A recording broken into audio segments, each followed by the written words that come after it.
दोस्तों ऐसा लगता है कि नीतीश कुमार चाहते ही नहीं है कि बीजेपी के लोग हैप्पी न्यू ईयर का सेलिब्रेशन अच्छे से कर लें।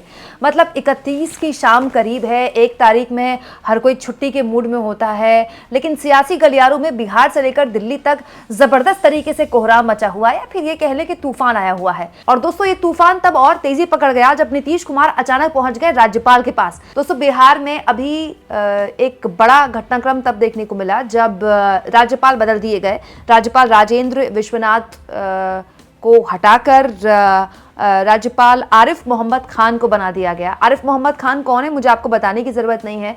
ये वो चेहरा है दोस्तों जो वैसे तो राजीव गांधी के टाइम में कांग्रेस में रहे, उसके बीच बहुत सी पार्टियों में होकर बीजेपी में शामिल हुए, लेकिन आरिफ मोहम्मद खान उस तरह के मुसलमान हैं जो मुसलमान आरएसएस और बीजेपी को बड़े पसंद हैं। और आरिफ मोहम्मद खान उन लोगों में से हैं जो अपने धर्म और देश की राजनीति पर बड़ी गहरी पकड़ रखते हैं। इस्लाम के बारे में वो बड़ी गहनता से बात करते हैं और देश की राजनीति में तो खैर वो खांटी राजनीतिज्ञ हैं। तो जब आरिफ मोहम्मद खान को बिहार का राज्यपाल अचानक से नियुक्त किया गया था तो ही बहुत से सवाल खड़े होने शुरू हो गए थे कि मोदी ने एक इतने अपने खासम खास इतने करीब नेता को बिहार का राज्यपाल बनाया है, तब जब अगले साल बिहार में विधानसभा चुनाव होने हैं, तब जब लगातार चर्चाएं नीतीश कुमार के पाला बदलने की हैं। इसीलिए नीतीश कुमार अचानक जब बिहार के राज्यपाल से मिलने पहुंचे तो हर किसी की त्योरियां चढ़ गई, हर किसी की सांसें थम गई। ये तस्वीरें नीतीश कुमार ने खुद शेयर की हैं राज्यपाल से मुलाकात करते हुए। कहते हैं वो राजभवन में निवर्तमान माननीय राज्यपाल श्री राजेंद्र विश्वनाथ आलेकर जी और बिहार के नवनियुक्त माननीय राज्यपाल श्री आरिफ मोहम्मद खान जी से शिष्टाचार मुलाकात की है। तो वैसे ये नीतीश कुमार की शिष्टाचार मुलाकात थी क्योंकि राज्यपाल बदले जा रहे हैं, पुराने राज्यपाल से मुलाकात, नए राज्यपाल का स्वागत, वैसे ये शिष्टाचार मुलाकात होती है। लेकिन हर किसी को हैरानी तब हुई जब ये शिष्टाचार मुलाकात भी कब हुई, जब नीतीश कुमार दिल्ली से चले गए। दोस्तों आरिफ मोहम्मद खान को तो राज्यपाल बनाए काफी दिन हो गए हैं, लेकिन नीतीश कुमार ने उनसे तब शिष्टाचार मुलाकात नहीं की। नीतीश कुमार ने उनसे तब शिष्टाचार मुलाकात की जब वो दिल्ली से जा चुके हैं। दोस्तों ये मैं नहीं कह रही हूं, लेकिन वरिष्ठ पत्रकार ऋषि मिश्रा, जिनको आप काफी यूट्यूब चैनल्स में बेबाकी से बोलते सुनते हैं, उन्होंने अपनी तरफ से एक खबर का खुलासा किया है। उनके सूत्र ये बताते हैं कि जब नीतीश कुमार दिल्ली आए और डॉक्टर मनमोहन सिंह के परिवार से उन्होंने मुलाकात की, उन्हें अपनी सांत्वनाएं दी, उस वक्त वहां पर प्रियंका गांधी मौजूद थी। अब इस बात को बल तब और मिल गया जब हर कोई इस बात पर हैरान हुआ कि नीतीश कुमार का अगर आप सोशल मीडिया हैंडल देखें, ये देखिए हाल के कुछ दिनों का सोशल मीडिया हैंडल, लगातार नीतीश कुमार सक्रिय हैं। वो हर मुद्दे पर या तो अपनी यात्रा में भी जहां भी होते हैं उसकी फोटोज और वीडियोस शेयर करते हैं। और वैसे भी दोस्तों डॉक्टर मनमोहन सिंह को जितने भी नेताओं ने श्रद्धांजलि दी, चाहे वो किसी भी पक्ष के हों, चाहे वो किसी भी दल के हों, सबने अपने अपने सोशल मीडिया हैंडल से फोटो जरूर शेयर की। मतलब नीतीश कुमार डॉक्टर मनमोहन सिंह के घर चले गए, वहाँ परिवार वालों से मुलाकात भी कर ली, लेकिन कोई फोटो बाहर नहीं आई। और अब वरिष्ठ पत्रकार ऋषि मिश्रा ये बताते हैं कि फोटो इसलिए बाहर नहीं आई क्योंकि वहां पर प्रियंका गांधी की मौजूदगी थी। वैसे तो कुछ और भी नेता थे कांग्रेस पार्टी के, लेकिन प्रियंका गांधी की मौजूदगी अपने आप में बहुत से इशारे करती है। कई पत्रकारों का दावा ये भी है कि नीतीश और प्रियंका गांधी की कुछ बातचीत भी हुई। हालांकि सार्वजनिक तौर पर तो औपचारिकताएं होती हैं, ऐसा तो है नहीं कि वहां पर वो सांत्वना देने आई हैं तो नीतीश कुमार अगर प्रियंका गांधी से मिल रहे हैं तो पकड़कर प्रियंका गांधी उनसे पूछ रही है बताइए आप पलटी कब मारेंगे, या प्रियंका गांधी उनको कोई ऑफर दे रही है इंडिया गठबंधन की तरफ से, ऐसा नहीं होता है। लेकिन ये कर्टसी मुलाकात तो है ही। अब यहाँ पर इस बात पर भी गौर किया जाए कि इसी दिल्ली वाली नीतीश कुमार की यात्रा को लेकर इस तरह की खबरें छपी थी। एबीपी न्यूज सहित कई वेबसाइट्स ने छापा था कि नीतीश कुमार की पीएम मोदी से मुलाकात हो सकती है और जेपी नड्डा से भी मुलाकात हो सकती है। ना तो जेपी नड्डा से मुलाकात हुई, ना पीएम मोदी से मुलाकात हुई, और मुलाकात किससे हो गई? प्रियंका गांधी से। और वो मुलाकात खत्म करने के बाद पटना वापस आकर फिर मुलाकात किससे हो गई? राज्यपाल से। मैं फिर कह रही हूं दोस्तों, कोई यहाँ पर खेला होने वाला है, कोई पलटने वाला है, इस तरह की कोई भविष्यवाणी नहीं की जा रही है। लेकिन इन घटनाक्रमों के पॉइंट्स अगर आप जोड़ें तो एक तस्वीर तो क्लियर होती है। तस्वीर ये कि something is cooking in Bihar, कुछ तो है जो पक रहा है।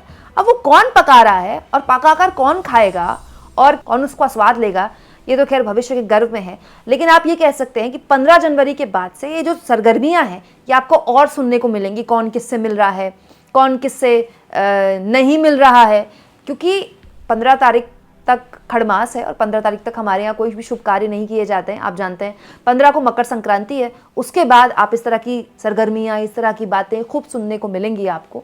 लेकिन हाँ, ये बात सही है कि नीतीश कुमार के दिमाग में कुछ तो चल रहा है। नीतीश कुमार जब भी शांत रहते हैं वो कुछ ना कुछ बड़ा प्लान कर लेते हैं। नीतीश कुमार जब भी दावा करें कि अब हम कसम खाते हैं, अब हम मर जाएंगे लेकिन पाला नहीं बदलेंगे, वो तब पाला बदलते हैं। नीतीश कुमार के लिए अभी स्थितियां बीजेपी के साथ ज़्यादा फेवरेबल रहती हैं, इंडिया गठबंधन के साथ ज़्यादा फेवरेबल रहती हैं, ये तो पता नहीं। हाँ, नीतीश कुमार को इतना समझ में आ गया कि केंद्र की राजनीति में अब उनका कोई स्कोप नहीं है। नीतीश कुमार के पास एक वक्त था जब वो इंडिया गठबंधन के संयोजक बनने की कोशिश कर रहे थे और वो पीएम पद के उम्मीदवार बन सकते थे, लेकिन अब ये स्कोप ना तो इंडिया गठबंधन से उनको मिलने वाला है और ना ही बीजेपी की तरफ से, तो खैर भूल ही जाइए। तो नीतीश कुमार के लिए अब केवल बिहार के अंदर ही स्कोप रह गया है बिहार के मुख्यमंत्री बने रहने का।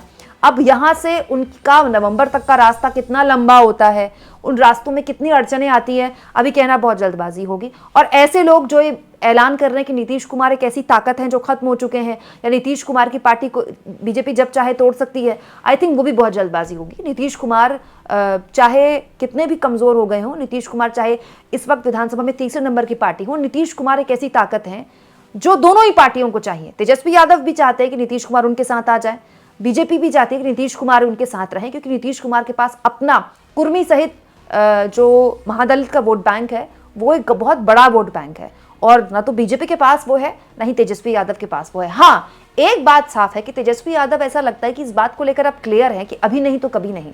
अब अगर पलटी मारकर कोई इधर आना भी चाहता है तो मुझे ऐसा लगता है, और जो संकेत भी बिहार से मिल रहे हैं वो ये कि तेजस्वी यादव ने लगभग अपना मन बना लिया है कि अगर कोई इधर आना चाहता है तो उसका स्वागत है, सम्मान पूरा मिलेगा, लेकिन मुख्यमंत्री की कुर्सी अब नहीं मिल सकती है, क्योंकि तेजस्वी यादव भी जानते हैं कि अब उनका वक्त आ गया है कि अब वो तेजस्वी यादव मुख्यमंत्री की कुर्सी पर दावेदारी ठोके।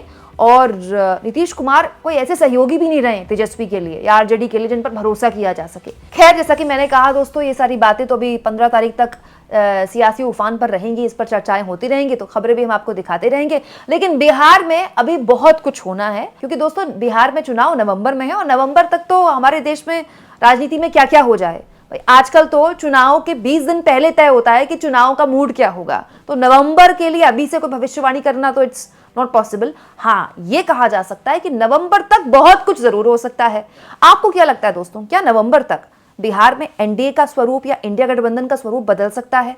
क्या नीतीश कुमार इतना बड़ा रिस्क लेने को इस वक्त तैयार है, या फिर ये प्रेशर पॉलिटिक्स चल रही है हर तरफ से, इंडिया गठबंधन की तरफ से भी, नीतीश कुमार की तरफ से भी, और बीजेपी की तरफ से भी? इस बात को भी हमको नहीं भूलना चाहिए दोस्तों कि दिल्ली में प्रियंका गांधी के साथ नीतीश कुमार, उस दौर में उनकी बातचीत की खबरें आ रही हैं जिस वक्त इंडिया गठबंधन से नीतीश कुमार ने जब पाला बदला था और वो बीजेपी के साथ उन्होंने गठबंधन कर लिया था, तब उन्होंने काफ़ी आलोचना की थी कांग्रेस पार्टी की कि कांग्रेस पार्टी ने इंडिया गठबंधन को लेकर कोई पहल की ही नहीं।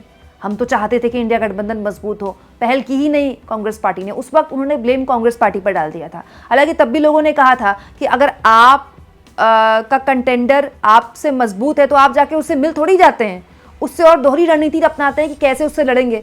लेकिन उस वक्त नीतीश कुमार ने बात बोली थी कांग्रेस पार्टी से कि कांग्रेस पार्टी वो लीड नहीं ले रही है, वो पहल नहीं कर रही है जो उसको पहल करनी चाहिए थी।